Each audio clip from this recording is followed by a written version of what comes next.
Piensa en en esa persona que conoces que siempre necesita tener el control absoluto de todo. O digamos en ese amigo que justo en el momento en que una relación se vuelve seria, pues sale huyendo despavorido. Claro, el clásico que se asusta a la primera provocación. Exacto. Y normalmente nos encogemos de hombros y decimos, bueno, pues así es su forma de ser. Sí, como si fuera algo inevitable. Totalmente. Pero, ¿y si esa supuesta forma de ser no es más que una máscara súper elaborada? O tal vez, no sé, un mecanismo de defensa antiquísimo. O hasta un puñado de conexiones neuronales que, digamos, fueron moldeadas por un algoritmo que premia ciertas conductas. ¡Qué locura! Y bueno, justo de eso va nuestra misión gigantesca de hoy. Les damos la bienvenida a una nueva inmersión profunda. Yo seré su anfitriona y como siempre me acompaña nuestro experto de cabecera para ayudarnos a descifrar este enorme rompecabezas de la personalidad humana. ¿Qué tal? Es un gusto estar aquí para entrarle de lleno a este tema que nos toca absolutamente a todos. Y vaya que tenemos material hoy. Para armar este mapa, vamos a cruzar un montón de fuentes fascinantes. Tenemos desde artículos clínicos de la plataforma Psicología y Mente, conferencias académicas, varios capítulos del libro Teorías de la Personalidad de Seilbach González, hasta textos sobre el desarrollo en la adolescencia. Es una bibliografía súper completa, porque, la idea de esta inversión es explorar desde las ideas más antiguas hasta la neurociencia del siglo XXI. O sea, queremos entender qué es lo que realmente nos hace únicos. Sí. Pero para empezar a armar ese mapa, pues primero tenemos que ponernos de acuerdo en qué terreno estamos parados, ¿no? Totalmente. Y el primer paso es entender que la personalidad no es una foto fija, no es algo estático. Ajá. Es una estructura súper dinámica. Es un tejido bien complejo de características psicológicas, conductuales, emocionales y sociales. Y claro, se mantienen más o menos estables en el tiempo. Pero hay una distinción crucial ahí, ¿verdad? Exacto. La verdadera clave para entenderle es separar dos conceptos que la gente suele confundir muchísimo: el temperamento y el carácter. A ver, explícanos eso. Pues mira, el temperamento es nuestra herencia genética y biológica. Es con lo que llegamos al mundo, literalmente. El carácter, por otro lado, es lo que aprendemos del medio ambiente. Son las normas sociales, las experiencias que vamos acumulando. Ok, vamos a desempacar esto. Podríamos decir que la personalidad es como un teléfono inteligente, ¿no? A ver, me gusta por dónde vas. O sea, el temperamento sería el hardware que viene de fábrica. Digamos, el procesador, la batería, la pantalla, cosas que ya vienen dadas. Y el carácter sería el software, o sea, las aplicaciones que vamos instalando a lo largo de nuestra vida. Es una muy buena analogía. Aunque tiene un límite importante porque a diferencia de un teléfono, nuestro hardware biológico sí puede llegar a adaptarse un poco gracias a la plasticidad neuronal. Claro, no somos simples máquinas de silicio. Exactamente. De hecho, esta necesidad tan humana de entender de qué estamos hechos viene desde los antiguos griegos. Ah, sí, leí sobre eso. Usaban la palabra persona para referirse a las máscaras teatrales, ¿no? Así es, y luego llega Hipócrates con su famosa teoría de los 4 humores. Él fue el primero en intentar clasificar las diferencias humanas. Sugería que la personalidad dependía de los fluidos del cuerpo. Los humores: el sanguíneo, el colérico, el flemático y el melancólico. Esos meros. Evidentemente, hoy sabemos que nuestra identidad no depende de cuánta bilis negra tengamos en el cuerpo. ¡Qué alivio, la verdad! Sí, total. Pero, fue el primer intento sistemático. Pero a ver, para entender cómo funciona ese software del que hablábamos, los textos dicen que primero debemos sumergirnos en las partes más oscuras y ocultas de nuestra mente. Y aquí es donde entra el psicoanálisis, con Sigmund Freud al frente. Uf, el padre del psicoanálisis. Sí, él propone esta famosísima analogía del iceberg, donde el consciente, o sea, lo que notamos en el día a día, es solo la puntita visible. Y el preconsciente es como el filtro, la superficie del agua. Exacto, pero el verdadero monstruo, el gigantesco bloque de hielo hundido en la oscuridad, es el inconsciente. Ahí están todos los deseos reprimidos. Y para explicar cómo opera ese hielo sumergido, Freud divide la estructura psíquica en 3 partes: el ello, el superyo y el yo. que siendo muy honesta, cuando leí esa parte, me sonaba como a una guerra de ciencia ficción ocurriendo dentro de nuestra cabeza. Pues es que casi lo es. Funciona exactamente como una olla de presión en constante conflicto. Mira, el ello son nuestros instintos más primitivos. Solo busca placer y satisfacción inmediata.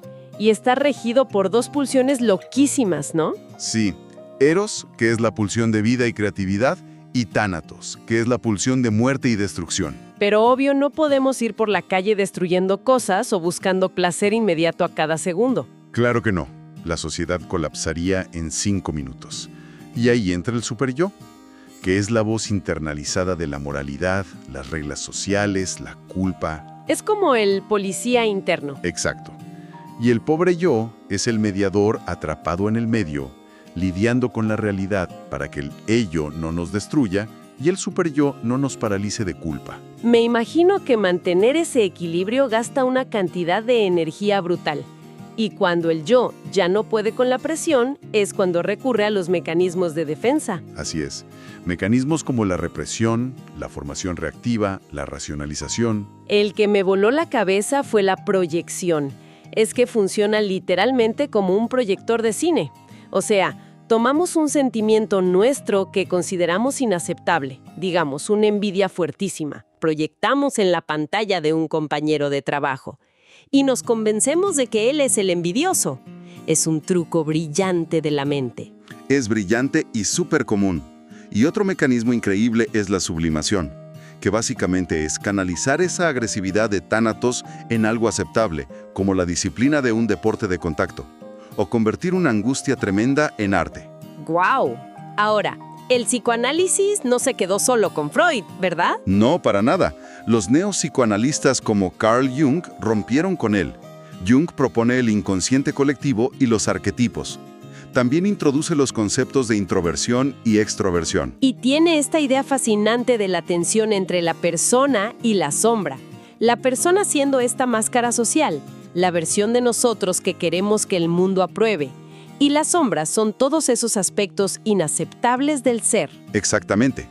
Lo que escondemos. Y si lo piensas, o sea, los perfiles en redes sociales hoy en día son la persona hipereditada de Jung. Todo es perfecto. Y al hacer eso, creamos un vacío enorme con nuestra verdadera sombra. Es un análisis muy atinado. Ese vacío genera una tensión tremenda.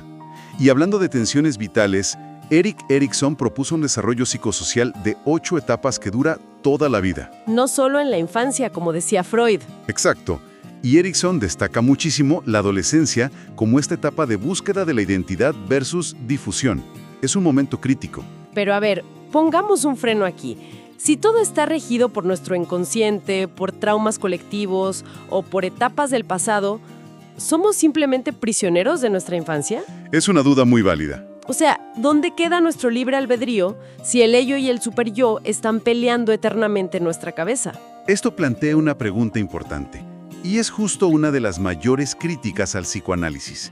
Pero la realidad es que no somos prisioneros. De hecho, la meta del psicoanálisis es invitarnos a iluminar esa sombra. Hacer consciente lo inconsciente. Exacto, porque al entender de dónde vienen esos impulsos, dejas de ser esclavo de ellos. Te da opciones, te da libertad. Claro, ya no actúas en piloto automático. Así es. Bueno, pues si los psicoanalistas creen que somos empujados por fuerzas internas invisibles, la siguiente escuela de pensamiento que revisamos argumenta exactamente lo contrario. Ellos dicen que somos simplemente el producto de lo que nos rodea. Ah, el conductismo radical. Un salto brutal en la psicología. Hablemos de Watson y Skinner. Para ellos, el individuo es una caja negra impenetrable. O sea, nacemos como una tabula rasa, una pizarra en blanco. Sí, para el conductismo, la personalidad no es ningún misterio místico con sombras y icebergs. Es pura y simplemente el resultado acumulativo de nuestros aprendizajes. Y de los condicionamientos. Está el condicionamiento clásico de Pavlov y Watson, que es aprendizaje por asociación.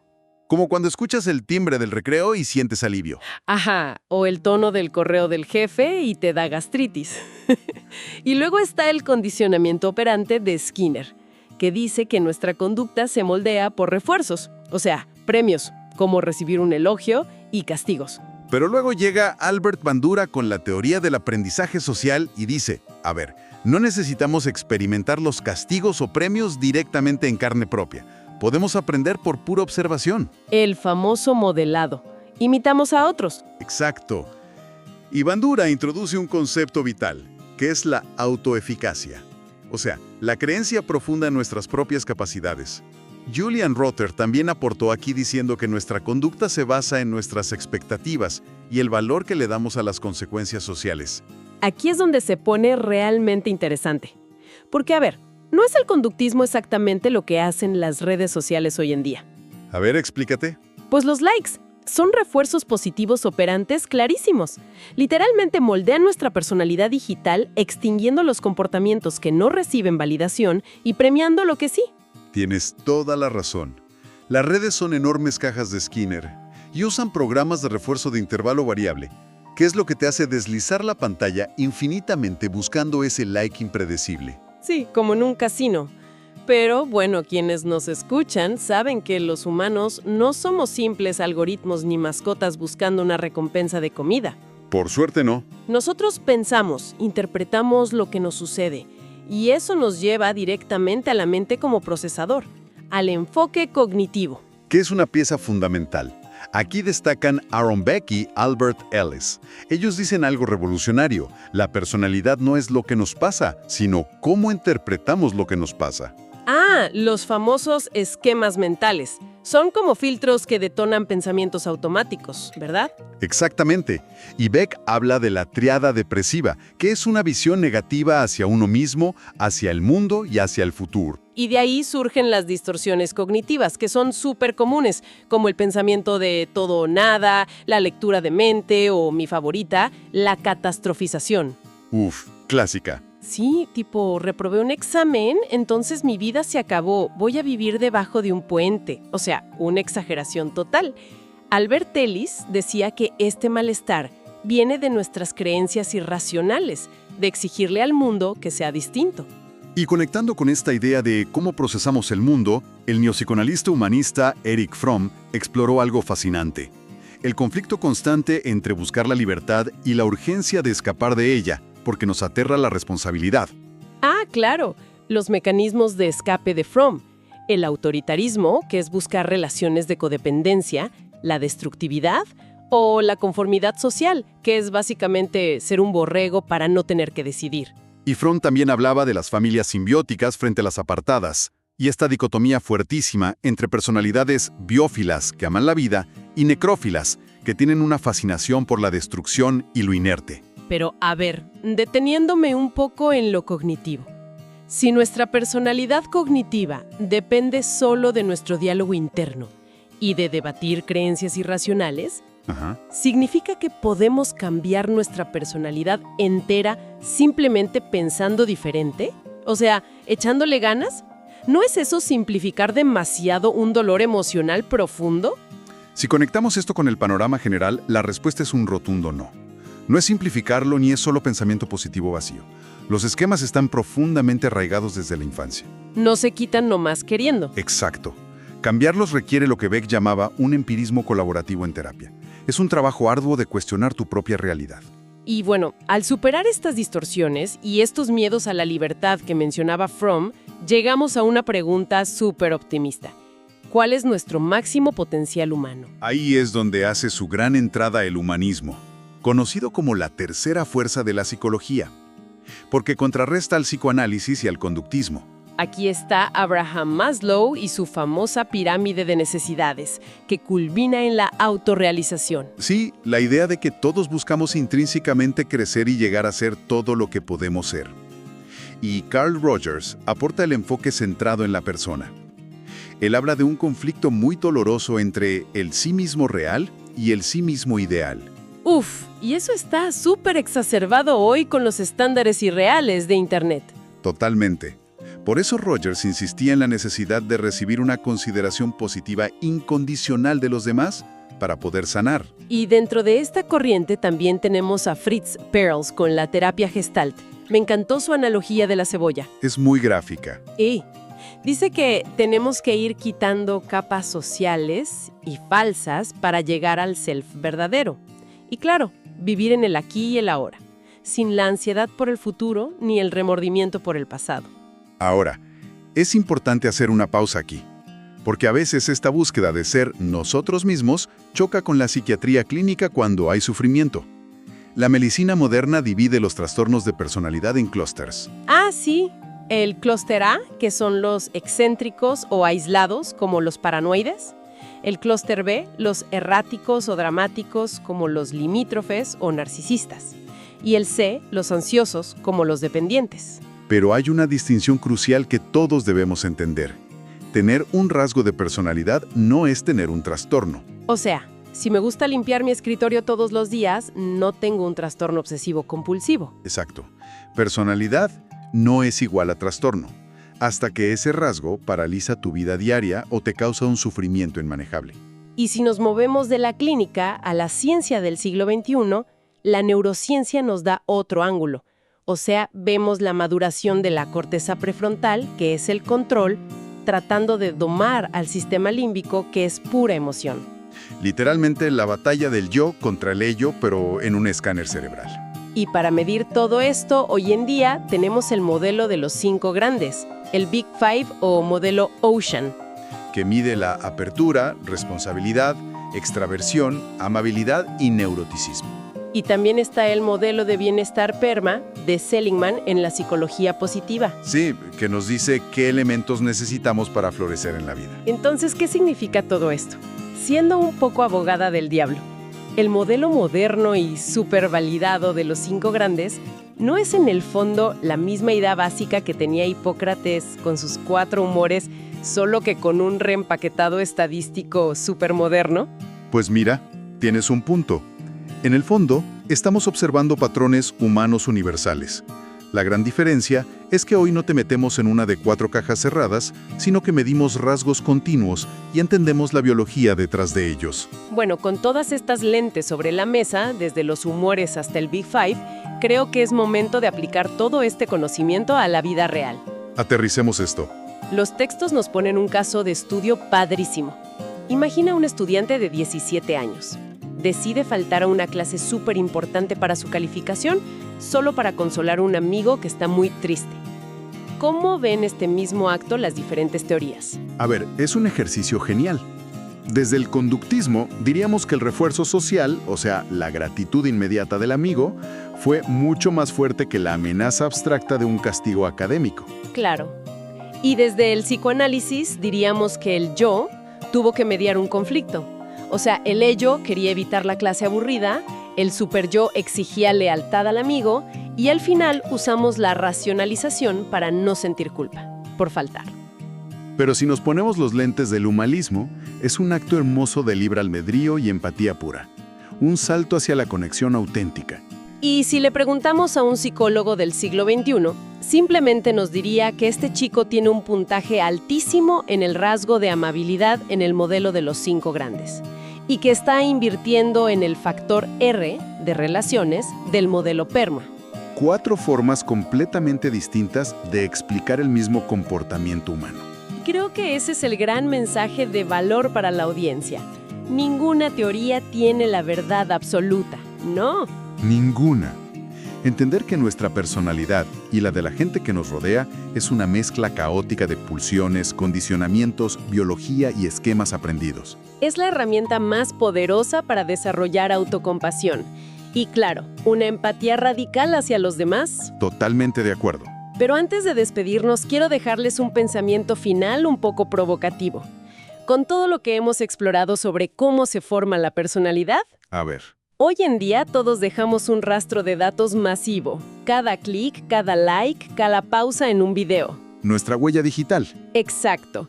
Si nuestra personalidad es en realidad un patrón predecible de esquemas y condicionamientos, llegará el día en que la inteligencia artificial logre triangular absolutamente todos estos datos.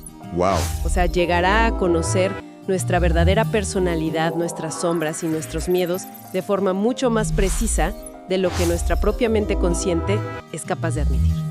Es una posibilidad que está a la vuelta de la esquina.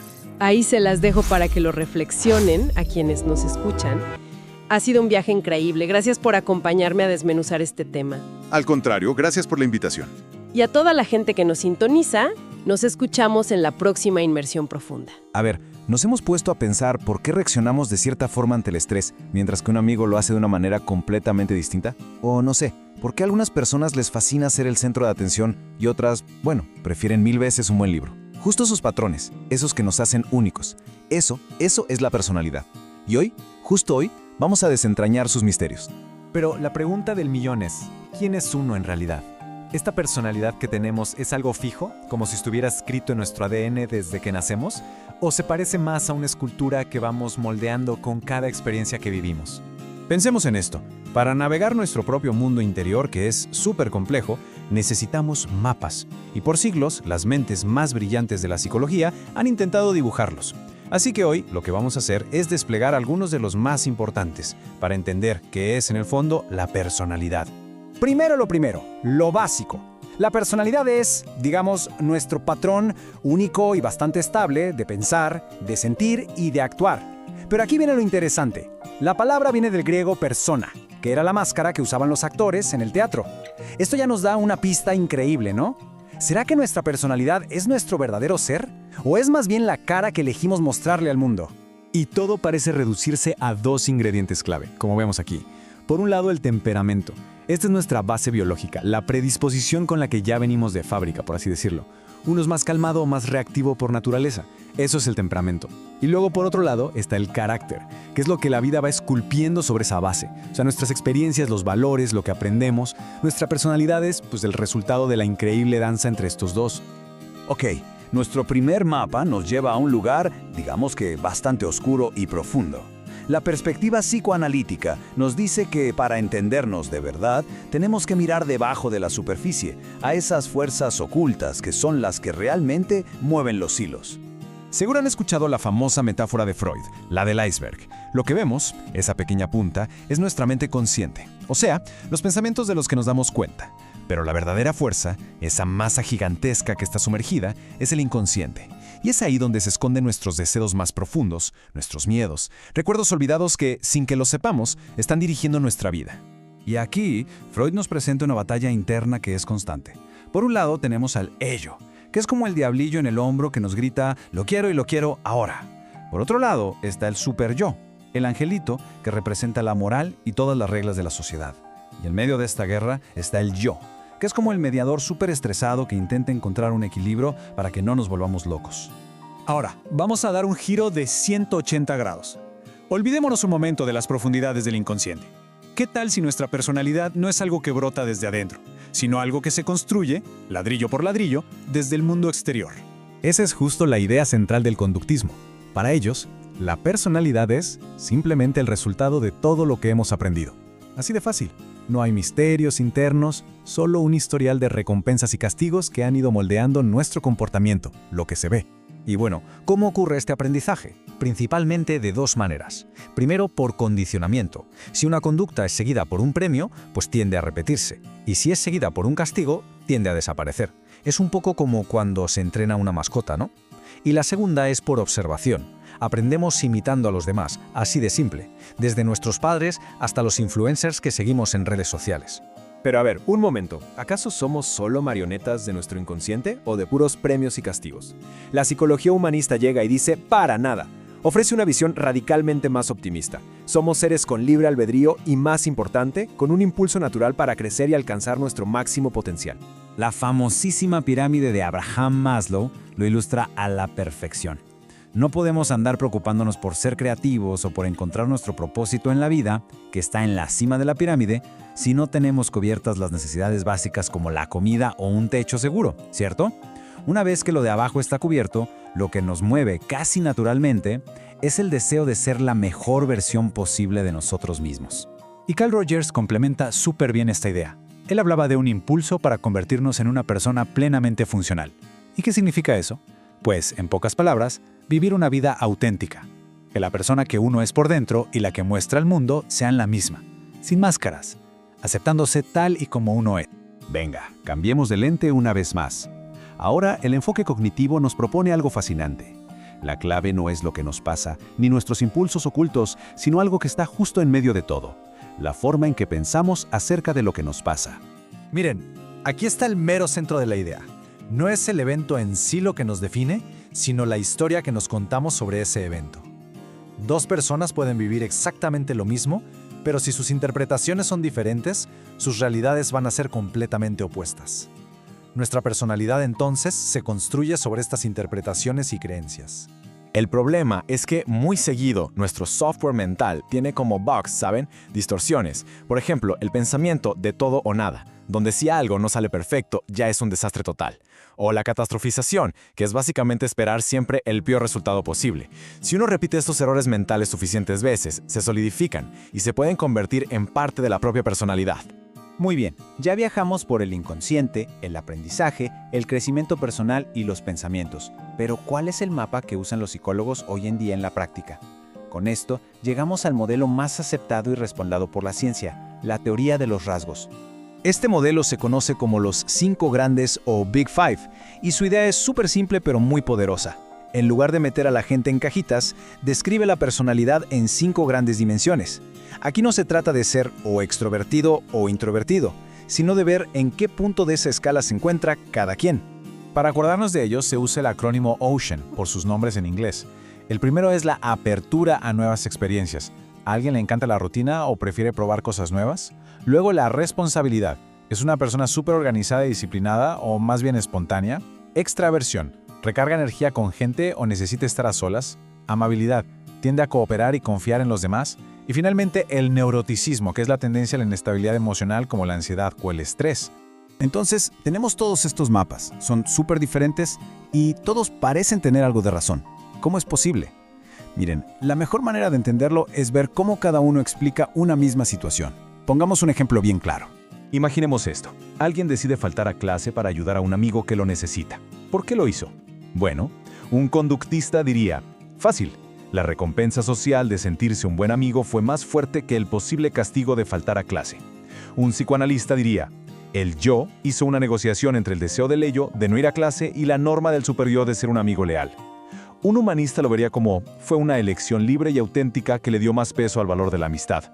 Un cognitivista apuntaría a una creencia interna. Mi regla es, siempre debo estar ahí para mis amigos. Y la teoría de rasgos simplemente lo mediría, pues refleja un alto nivel de amabilidad. ¿Se dan cuenta? La misma acción, 5 explicaciones totalmente distintas. Y este es el punto clave de todo. Ninguno de estos mapas es el territorio completo. Cada teoría es como una linterna que ilumina una esquina diferente de esa habitación inmensa y fascinante que es la personalidad humana. La verdad es que necesitamos todas las linternas para empezar a ver la imagen completa. Así que la pregunta final no es ¿cuál de estos mapas es el verdadero? La pregunta es otra. Ahora que conocemos los mapas, ¿qué lente o qué combinación de lentes vamos a usar para empezar a explorar nuestro propio universo interior?